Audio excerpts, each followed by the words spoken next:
Welcome to MEC 280, Pollution and Human Health. I'm Jay Mendelson, a lecturer in the Department of Mechanical Engineering. This time, we're going to talk about the health effects of radiation.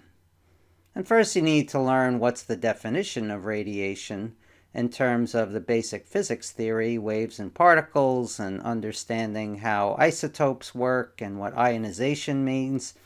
And this article you can get from the World Health Organization, which will explain it to you. The world's worst nuclear power disaster occurred at Chernobyl, which is in Ukraine in 1986, when Ukraine was still part of the Soviet Union. And there's a lot to be learned from this disaster in terms of what happened there, why did the reaction occur, what were the health effects. And interestingly, because it's been over 30 years since Chernobyl disaster happened, there have been studies done on it to try to understand what does it look like these days, what were the long-term effects. Here's a couple of articles for that.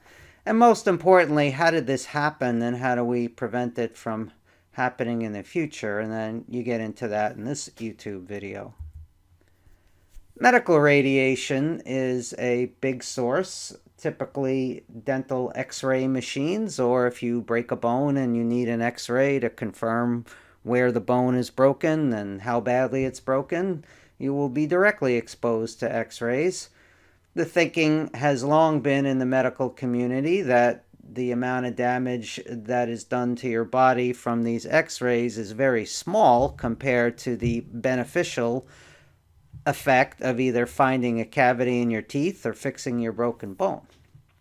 And there are natural sources of radiation in the environment. In fact, the Earth gets bombarded with all types of radiation from outer space, not just UV radiation from the sun, which keeps us warm and can lead to skin problems, of course, if it's too extreme, but there's all types of gamma rays and high-frequency X-rays coming from the upper atmosphere, just rarely in levels that we really think about in normal usage.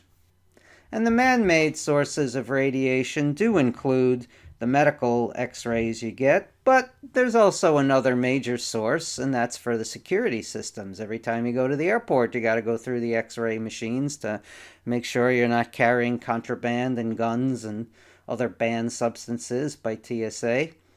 And the thinking there is also that the exposure that your body will get to the radiation is small compared to the public benefit of keeping us all safe on planes. So good luck this time around, and we'll see you next time.